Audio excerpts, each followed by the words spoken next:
Quilters Newsletter TV, the Quilters community, is brought to you by Handy Quilter, designed by a quilter for quilters, and Husqvarna Viking, keeping the world sewing for over 140 years. Hi, and welcome to Quilters Newsletter TV, the Quilters community. I'm Mary-Kate Karr-Petras, and I'm back again with Barb Eikmeier and Donna Lynn Thomas, and we are here to talk about, well, this is the second of 2 episodes with their walk through 4 decades of quilting and looking at innovations and what's new, and we are right here solidly in the 1990s. Yes. Welcome to the 90s. Yes. And you can see this quilt was assembled in 1993. The blocks were made probably in the late 80s to early 90s. But it was all done with rotary cutting machine piecing, which was fantastic. It made it quick. A lot of interest in doing scrap quilts back then, and I mean, we still have that interest, but it really was becoming very popular. You can use lots of fabrics in your quilts, but really take a look. Here is one of the first quilts I ever had done. I didn't do it, but somebody did for me, an overall machine quilting, and she did this actually on her home sewing machine. Oh, okay. But again, it was the machine quilting was becoming acceptable. You could do this. And not only that, but you sent it out. And I sent it out, and that's right. That's right, and that was a big deal. This next quilt that we're going to look at is a quilt that I made in the 90s, and it was also machine pieced and machine quilted on my home sewing machine. And so it's the learning how to wrangle it all under the machine. This is a big quilt. But machine quilting was really starting to catch on then, and people were really wanting to learn to do it, which meant that all kinds of new products were becoming available to make that job easier for us. Yes. And it also probably sped up the cycle of fabrics being released too. Oh, I bet it did. More of a market for buying more fabric. Because we could make our quilts faster. And binding and battings too. Battings. Right. Battings, a lot of changes in battings. Right. This quilt was actually machine appliqued with a clear nylon thread. And so it's called Invisible Machine Applique, or Harriet Hargrave was the one who introduced us to this and called it mock hand applique. Yes. And then it was hand quilted. So it's sort of a fusion quilt between the two. There were still plenty of people doing hand quilting then. I didn't hand quilt. Well, calling it the mock hand applique means that we were still holding that up as this is how applique should look. Correct. We shouldn't see the stitches. Yes. Obviously that's changed quite a bit in the past 20 years. I agree with you. I agree with you. Well, this is really lovely. Thank you. Well, that was a quick tour through what the quilts were looking like. Come back. We're going to be back in a minute, and we're going to start looking at some of the tools and the books and the techniques that we were using in the 90s. And here we are with all of the tools. Well, not even all of the tools, just a smattering of the tools that became available in the 90s. Oh, the 90s were amazing. It was an explosion of tools, ideas. We had stopped pretty much with templates. Everybody was strip piecing, rotary cutting, machine piecing, and the tools and techniques and new ideas that abounded. I mean, there was just so much, and the tools would, have books that go with them, so they were skill specific, teaching whole different ways of doing things and approaching things. The marked grid that I showed you last episode from the 80s. Now we had papers and sew on the paper. Just sew on the paper. You didn't have to draw your own grid anymore. But the biggest thing was the computer came in. Yes. And the internet. We had Quilters design software for computers. Of course, it was very rudimentary. I remember putting in, you had to load up your program and all this other stuff, boot it, and all the C prompts and all that other fun stuff. But it was there. And then, of course, we ended up with teachers. All these, these teachers and designers of tools and new skills were traveling to all the guilds that were proliferating and all the shops that were just exploding. We just had shops all over the place and so much activity.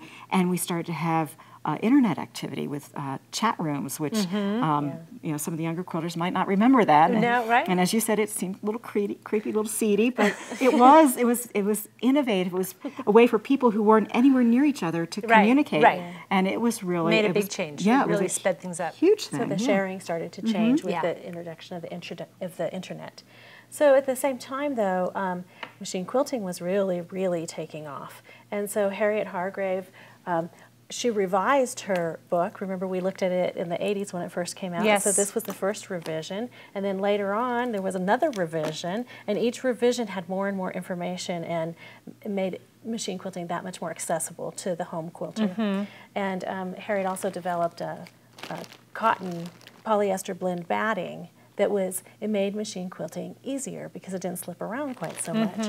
And so the long arm business started to kind of take off in the late 90s, maybe mid to late 90s, and you saw more and more machine quilting being more and more accepted at these big national shows. Yes. At the same time, art quilts were really coming into their own, and this is actually the premier issue of this magazine that was specifically for the art quilter. And so we started seeing a lot of art quilts showing up, and books that were showing just different these are just a bunch of different techniques that for doing art quilts, and they were just showing up as much as what was happening on the traditional side of the house, we were having on the art side of the house as well. So that was kind of a really exciting time. And then Barbara Brackman, back in the 70s, we looked at her original block base, or her collection of patterns, and she published it in a hardback form, and then the applique patterns came out. And so as an appliquer, I was really happy about that. And then this also became block base for the computer. So you could have all these available for designing on your computer as well. And of course, with all the publications, Quilters Newsletter magazine was still there. This is the era when I was subscribing. I had this issue. Oh, neat. I remember that cover. I wonder where I was living then. I can tell from the addresses. Pre-cuts were starting to come onto the scene. And we think of charm squares as being 5 inches, but they weren't all uniform in the beginning. This little package that I bought sometime in the late 90s were 4-inch squares. And so... and fat quarters started? Fat quarters. So the 90s were a really exciting time. There was every week there was something new, it seemed. It was, and that's when I started quilting, and obviously the rotary cutter was the name of the game at the time, but it was a great time to get in on it. Was. Well, we'll be right back as we head into the aughts. The aughts. And then Y2K happened, and here we are in the 2000s. And what were some of the big trends that we saw with fabric and quilts in the 2000s? Well, in the 2000s, I mean, the early part of the 2000s, it was pretty much an extension of the 90s. I mean, people were experimenting with new ideas, new ways to do things. But as we moved further towards 2010, we started to see a big change, and we are continuing to see a big change in the types of quilts that quilters are making. And, you know, a really good example is Barb's quilt here. So this is it's an applique quilt done with traditional techniques, and yet books now are starting to include more kind of a minimalist look. At least one in the book. And so that's what this quilt was. This was in my most recent book. And this is a quilt of mine, and what I wanted to point out about this is the resurgence of solids.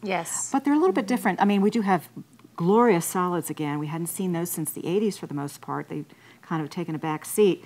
But these are shot cottons. These are gorgeous. Which are, you know, just a little bit different than your regular cotton, and so it adds a different dimension. And again, this quilting is all free motion, long arm quilting. So this isn't custom quilting, it's not computerized. And so we're seeing, I mean, that is a whole art unto itself as well.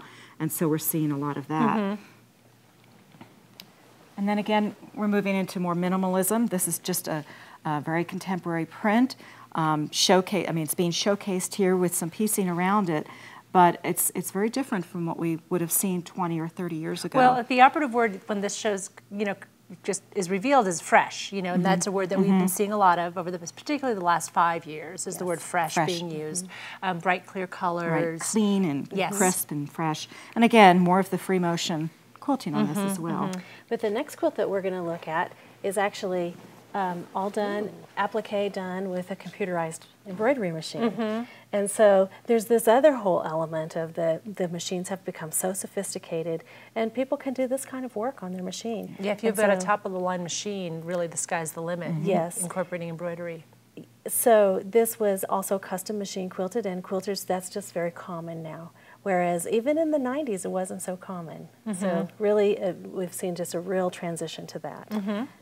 Yeah, the machines couldn't do this in the 90s, not to the extent. I didn't even imagine that in the 90s. So, well, then let's take a look at the tools that we're talking about, some of the other tools that came about in the past 15 years or so. Sounds great. So I think we can all agree that the biggest change from the past, 10 to 15 years is... Oh, it's the internet and social presence on the internet with quilters communicating online now. Online quilt guilds. Yes. Yeah. Well, that's how the modern quilt guild developed. And was that's as an even internet just from presence. like the last 5 years, not even the aughts that we're talking about, Yeah, from just- 2000 to that's 2009. right. Is Yes. But, you know, the YouTube tutorials, the blogs, the blogs are a wonderful way for Yep. people to communicate and talk with people all over the world that they would never have had a chance to meet and exchange ideas. And the Pinterest, Pinterest and Flickr and Instagram. Instagram and just Facebook and all the different websites that everybody has. And so that is just, I mean, to me, it's been revolutionary because people don't need to travel to learn. They don't need to travel to meet new quilters. They can do it all at home. And it just has changed things tremendously. There's still quilt guilds in person, and there's still quilt shops, of course. Yes. And so there's still the communities that gather around those settings too, but they also participate in, Yes. the members of those also participate in the internet exchange. Well, and historians of the future will not be able to say, oh, this quilt came from South Carolina. Oh, because no. it's going to have this international style. That's right. That's more of its era than it is of its region because of the internet. But even though we have all that, there's still nothing that can beat a hands-on teacher, that one-on-one connection, and just the social aspect of face-to-face too. I mean, so we've got everything. We have the best of everything. And there's still a lot of books being written and a lot of new tools being developed, sort of like the continuation of what we talked about in the 90s, which is a lot of new stuff still continuing to be developed. We don't know what's coming next. And it is exciting. It is exciting. Yeah. And the fabrics, I mean, when you start looking at The fabrics. fabrics, we have become so used to having pre-cuts that we don't even think about that. You know, at the change of this millennium, that was just being introduced. Right.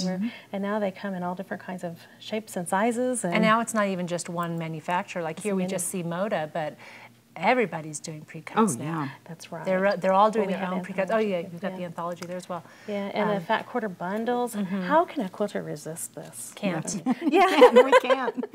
Absolutely cannot. So the 2.5-inch strips, quilters are doing such neat things with the 2.5-inch strips. And one of them that I think is part of the community side of our story is that they get together in big auditorium kind of rooms and they have races sewing these jelly roll race quilts where they just sew them end to end and connect them into a quilt. And as we started doing our research for this, I was kind of fascinated that we think of that as something from the 2000s, from the 2012s or something about like that. But here in this Quilters Newsletter, September 1971, it's basically the same thing.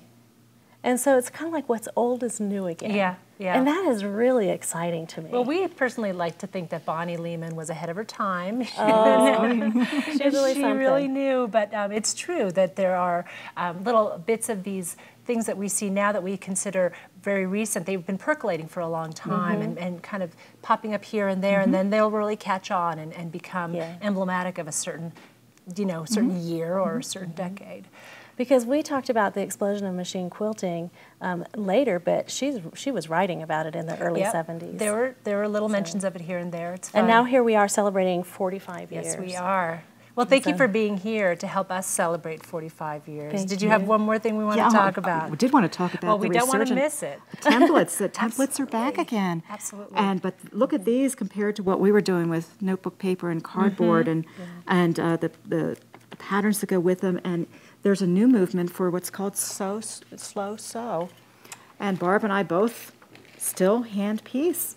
Still hand piece. So here's my little Lemoyne stars, little hand pieced stars. Wow. And I'm doing a double wedding ring. And I'm quilting it in sections like Georgia Bones still back in the 80s. Are you really? Yes, I am. So see what's old is new again. Yeah. And same tools, thread, scissors, back to simplicity again. So what goes around comes around, and it's amazing. It will be interesting to see how this slow stitching movement, which is just really kind of getting rolling as its own brand. It'll be very interesting to see how that unfolds over the next It's few really years. too early to know what the 2000, what do you call them? 2010s, I guess. 2010s? The 2010s will be. We're only 4 years into it. Yeah, well, come back in a few years and let us know what you recap. found. Thank you. Thanks again for being here. This was really fun, and I hope you enjoyed it as well. We look forward to seeing you next time. Take care. Bye-bye. Quilters Newsletter TV, the Quilters community, is brought to you by Handy Quilter, designed by a quilter for quilters, and Husqvarna Viking, keeping the world sewing for over 140 years.